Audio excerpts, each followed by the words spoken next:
Welcome to the OK Book Club. This is Book 2, Episode 1. The book is entitled The Lost Library by Rebecca Stead and Wendy Mass.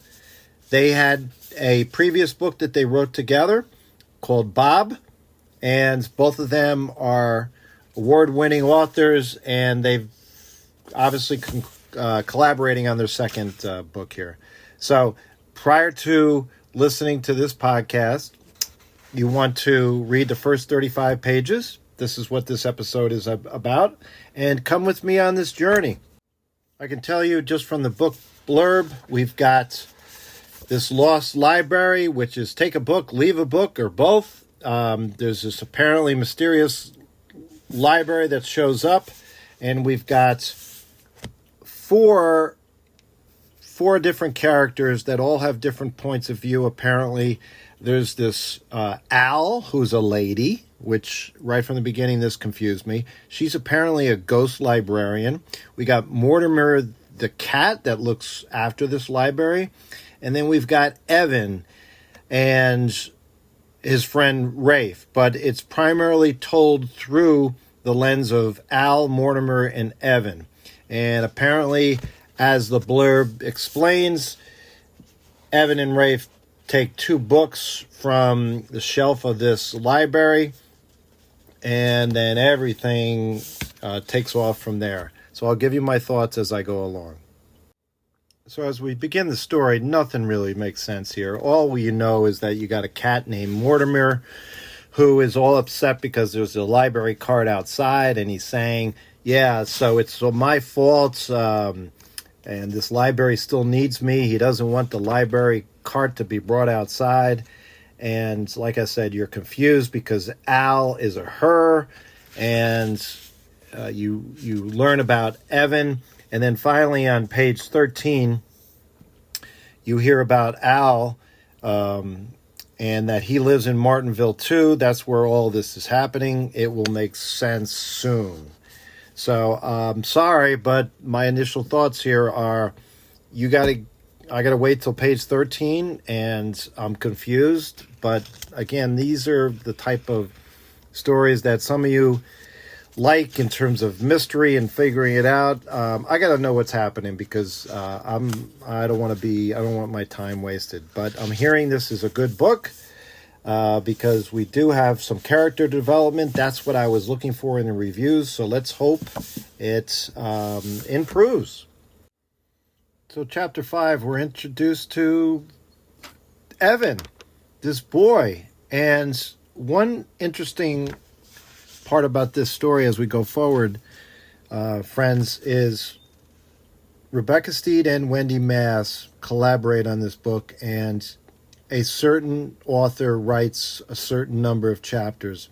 And what's interesting is to be able to figure out which author is writing which chapters. I will tell you that, in my opinion, at least in the few books that I've read, Wendy Mass wrote Jeremy Fink and the Meaning of Life, which was a great character development book that I really enjoyed. And Rebecca Stead wrote When You Reach Me, which was a fantastic movie that really didn't have a lot of character development, but a great mystery and science fiction, action adventure type of story.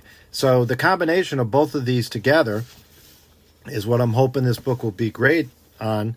Bob, their previous book, I'll have a separate episode on Bob, but Bob was disappointing to me. It was a good page turner, but it just left me really dissatisfied. And here's something that I don't think I've talked about before with every book's friends. In my opinion, there's really not a lot of good books out there, but here's the thing about books, right? There's beginning, middle, and end of books.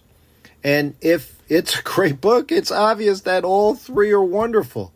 Too often, there's one of those three or two of those three that don't meet the mark, so to speak. And it's almost as if these publishers and these authors think that for children and young adults, they need to write books that with at least 200, 300 pages, which is so ridiculous and so not necessary. The best books I've read have usually been 200 pages or less, because invariably, somewhere in the middle, you just lose me, and, ultimately, too often that's what happens. So the beginning grabs you, middle bores you too often, and then if it is a good book, it definitely has a good ending. Lots of character development with Evan in Chapter 5, beginning on page 14. We really get to know this character, and I think this is Wendy Mass writing this particular chapter.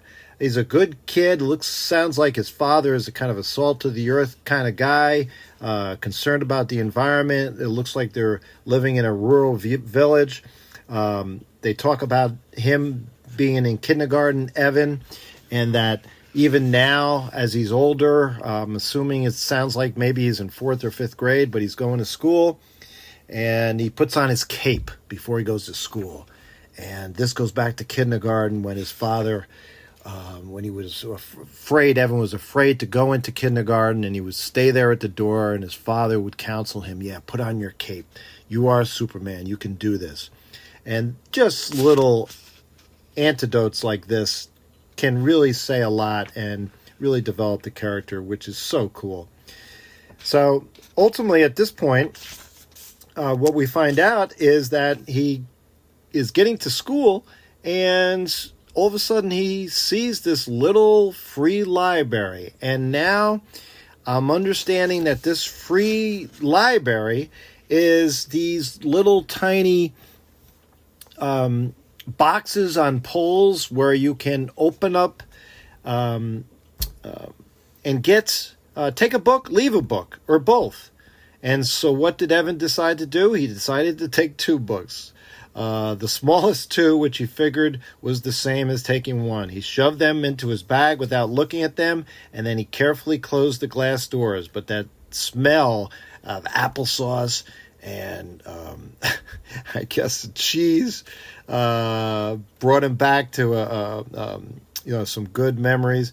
That smell seemed to follow him all the way to school. He was happy, and yes, here was Mortimer was at the foot of this little library, again, which is nothing but a wooden box on top of a pole, which a lot of towns now have, and I think it's pretty interesting that my town, and just a few blocks around my house, there's 2 of them. So the Mortimer the cat is hanging out near this box, and as we head into Chapter 6, we're going to learn about Mortimer's take, I'm guessing, on what happened.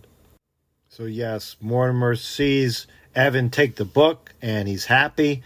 And we also had learned that Mortimer apparently was always hanging out in the upstairs window at this history house in this town of Martinville where the story takes place. And a great line at the bottom of page 20. He watched the boy read Al's sign. So again, Al, apparently from the book blurb, is the librarian, but it's a ghost librarian. And again, this is why I don't like reading blurbs. But nevertheless, Al, again, apparently is a lady. He watched the boy read Al's sign. Take a book, leave a book, or both. And this is the great line. A face, Mortimer thought, can also be a question mark. Right? He felt his small heart pounding. He watched this boy with the question mark face take a book. Right? And good, Mortimer's heart said good. Then as we get into Chapter 8, we learn that Evan basically is on his way home, and his best friend Rafe meets up with them, and we learn that Rafe is a little bit sheltered from his parents because he really can't cross the street by himself. And finally, the author grabs me. It took 27 pages, but here's what happened. He finally gets home. He does his homework. His father comes in. He's talking to him.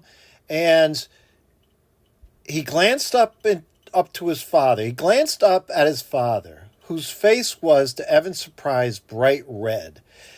First, his dad seemed frozen, but then he suddenly stood up, knocking over his chair, catching it right before it hit the floor, and down Dad goes into the basement.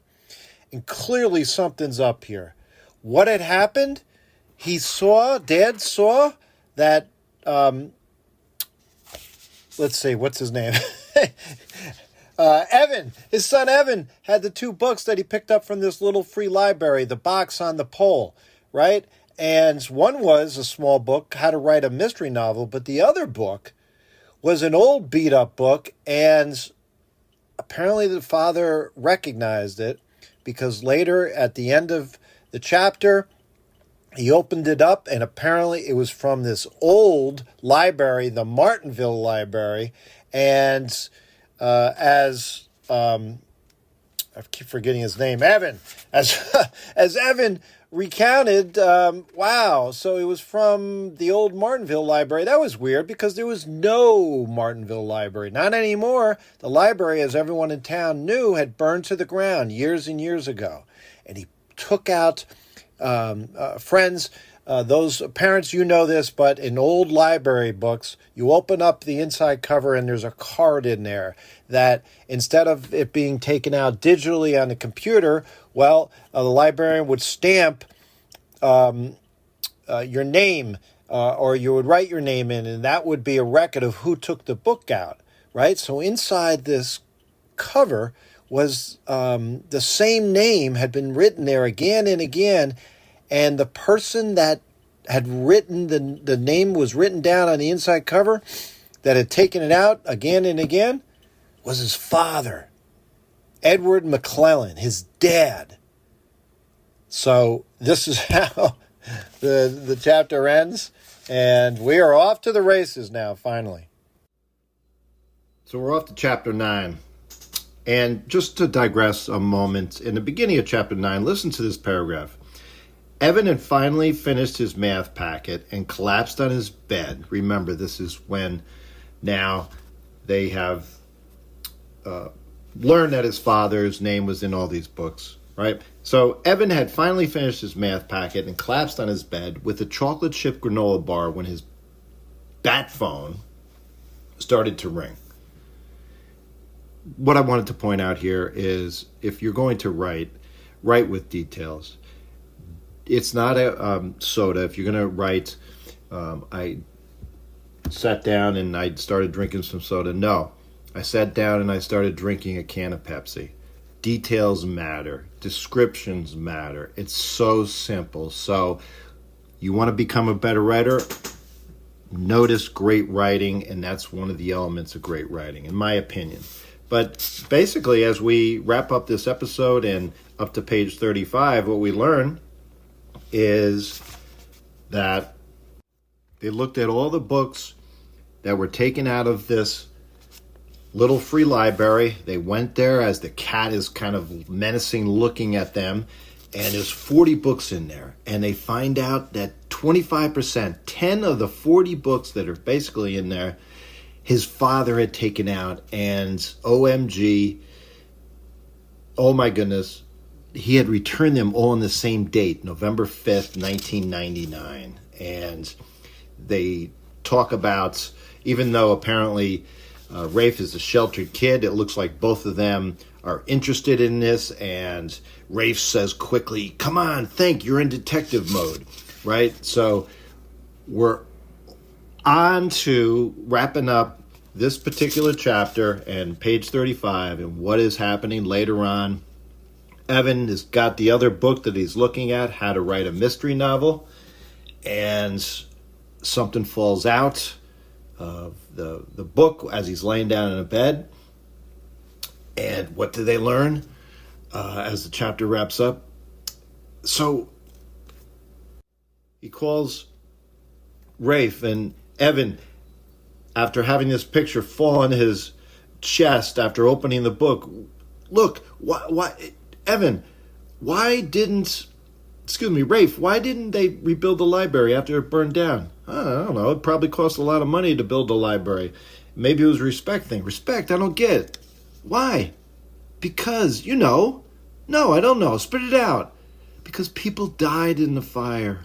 Evan's heart gave a strange double thump. People died? So this is clearly what we have to think about. Come with me on this journey. The OK Book Club, The Lost Library. What's happening that we definitely have to figure out? What happened to this library? Why didn't they rebuild it? Well, apparently people died, and it was very tragic, obviously. Something that tragic, you don't want to relive it by having a similar library, certainly at the same location. I get that. That's happened throughout the years. So sad. But what is it, Dad's connection here to this library burning down? He returned these books. When was November 5th? Just before it burned down? After it burned down? What is going on here? And it's clearly, you got to think that the dad is involved in somehow, some way with his response to saying that book. There's maybe some guilt here, but it is a page turner, and definitely join me on the OK Book Club, our second book, The Lost Library.